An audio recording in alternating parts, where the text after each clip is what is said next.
গোলাঘর কতখানি তফাতে আছে আগে গুনে দেখে নাও, তারপর আজ রাত থেকে সুড়ঙ্গ খোঁড়া শুরু করো। ওই সুড়ঙ্গ খুঁড়ে কি আমরা গোলাঘর থেকে অতিরিক্ত ফসলগুলো বের করে নেবো দাদা? হ্যাঁ, তবে শুধু অতিরিক্ত নয়, সব ফসলই বের করবে। ঠকানোর একটা মোক্ষম জবাব না দিলেই নয়। কিন্তু ওখানে যে প্রহরীরা আছে। প্রহরীদেরকে অন্যমনস্ক করে রাখার দায়িত্ব আমার, ন্যাপলা আর গুলটের। মনে রেখো, তোমাদের হাতে 2 দিন সময়। 2.5 দিনের দিন সন্ধে বেলায় মন্ত্রী ফিরছে, তার আগে তোমাদের কাজ হাসিল করে ফেলতে হবে কিন্তু। হ্যাঁ, হয়ে যাবে দাদা, আজ রাত থেকেই শুরু করব। ব্যাপারটা দেখো যাতে গোপন থাকে।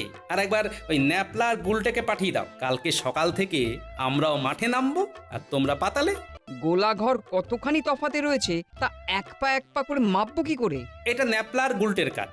ওরা ঘুড়ি ওড়ানোর নাম করে প্রহরীদের ঘুড়ি ওড়াতে সাহায্য করতে বলে ঠিক গুনে নেবে। সব রকম সকম ওদের আমি শিখিয়ে দেব, কোনো চিন্তা করো না।